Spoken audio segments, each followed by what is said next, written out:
Hey guys, today we're going to talk something a little bit that's not related to martial art, but in a way it's like related to martial art because to be a good martial art instructor or a martial artist or even a coach, you have to be very observant. You have to understand what you're looking at and you have to articulate what you're looking at. And when you look at something, you have, or when you appreciate something, like being a connoisseur, you have to understand why you like it or why you don't like it. Okay, and you also have to understand the levels of taste. Okay, and so Invander is interning with me for his final year for his graphic design degree or what degree is it? Graphic design. Okay, and so for me, my training is kind of eclectic. I did a couple years of fashion design, like at several different schools. In Canada, I think at that about 20 years ago, there was only 2 universities that offer a fashion design degree. So I didn't go to those universities. Instead, I did like a 10-month vocational training course in Vancouver. And then I did a couple of night courses at Vancouver Community College. And then I did a second year at Montreal LaSalle College. And then after that, I did 3 years at the Art Center at Central Tech, which is kind of a unique art program. It was a 3-year program that's completely free. But unfortunately, I didn't get any post-secondary credit because it's not really recognized by any post-secondary institution. So it felt like a residential program where you just show up, you paint, you draw, and then there's teachers who guide you along. So it was really immersive. And then I did a 1-year new media program at the Canadian Film Center. Okay, the Canadian Film Center is a film school that started by Norman Jewison, the famous film director that won an Oscar. Okay, for Driving Miss Daisy. Okay, so anyways, I was talking, we were going through my magazine collection and we were trying to figure out what magazines to throw out and what magazines to keep, and so we were editing a collection. And then I was talking to Evander about certain like magazines that you get at the store for free, like flyers and stuff that you should keep. And I keep them because for visual inspiration or for aesthetic reason or for research.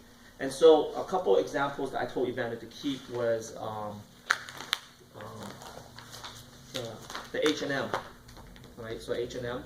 So if you go to the H&M store, I don't know if there's one around you, you can pick them up at the store itself, or you can get on their website or get on the mailing list. Okay.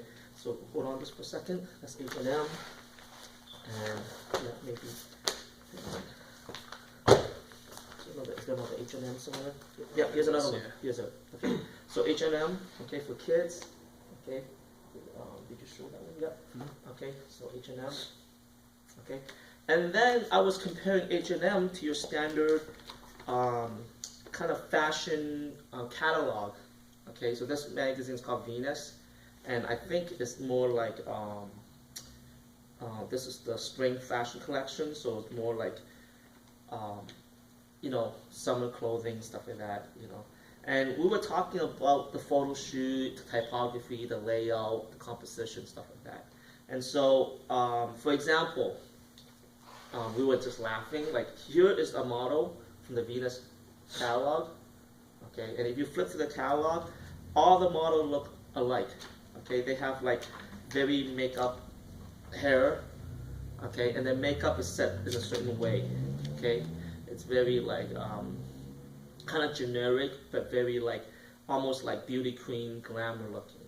All right, and if you look at the layout, it's everything's divided into like grid, okay, and there's like price right beside everything. All right, and so the whole purpose is to push you to buy something. So this is more like a catalog, like a sale catalog. So it's something like a salesman would use to sell their merchandise, or a lady who wants to order from this magazine, okay? Versus H&M, which is more aspirational, right? So this magazine, the way it's laid out is more aspirational. So for example, this one, they shot it around dusk, okay? So it's kind of hard to shoot photos around dusk because you only have a very small window to shoot. You know, like let's just say I'm a photographer, I want to shoot a photo shoot around dusk. You know, so just as the sun is setting, you might only have an hour. It's like, shit, I gotta get everything done, and you know, the wind's flying, you have the shadow and shit like that. So a lot of work to be done. You know, and like after you shoot it, you have to bring it to Photoshop and try to edit the colors and fix the lighting, the shadows, so that you're expressing a certain image. Versus this is probably shot around between 10 and 2 o'clock, you know what I mean? And they probably use the standard like reflective light and stuff like that. See the difference, right? Okay. Now if you look at through this magazine, it's more aspirational. Okay, see that? Isn't that cool? Right. So this is kind of hard to do. It's a fold in. Okay.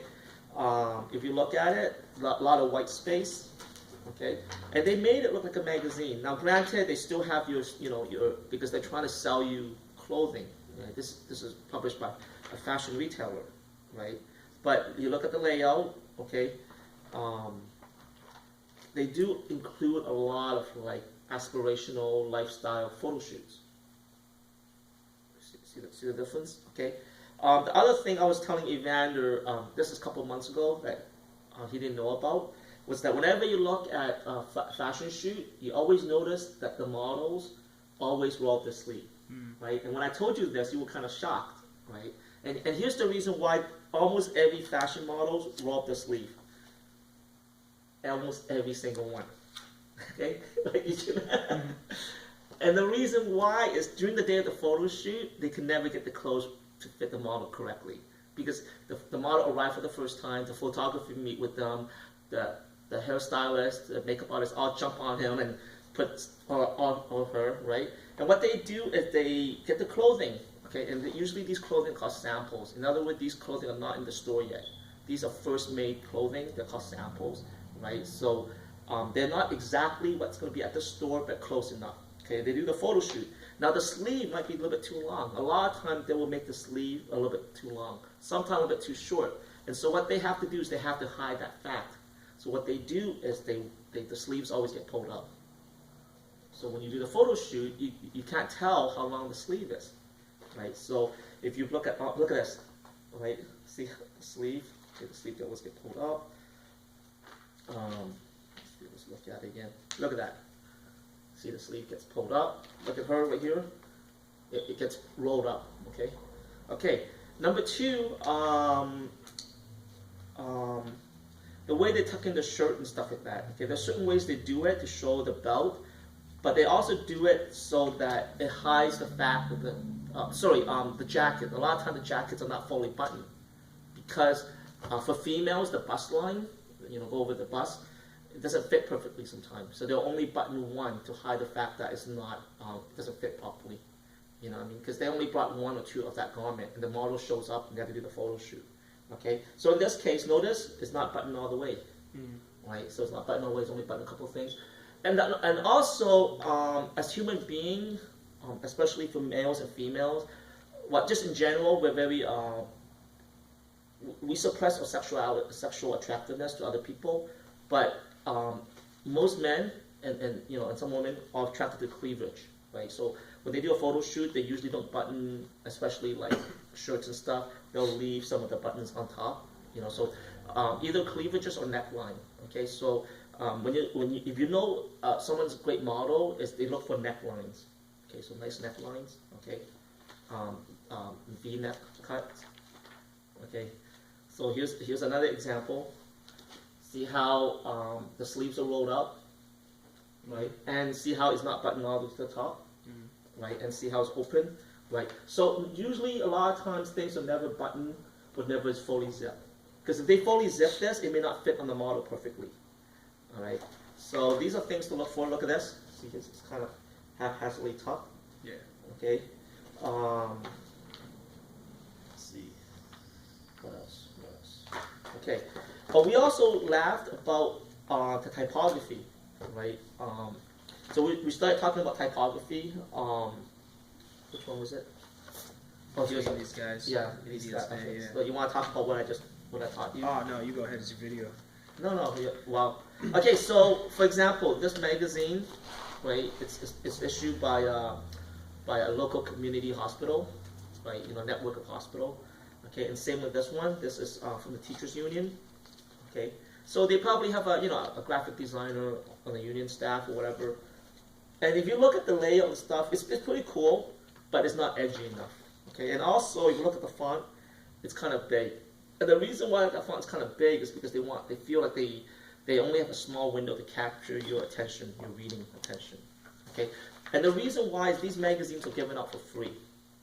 Okay, versus show them show them Wired. Here's Wired, and Fast Company. Okay, this magazine's about, holy cow, it's like $4.99 US. Okay, and this one is about probably $4.99. The price there, somewhere. So usually in the top. It's probably $4.99 or something.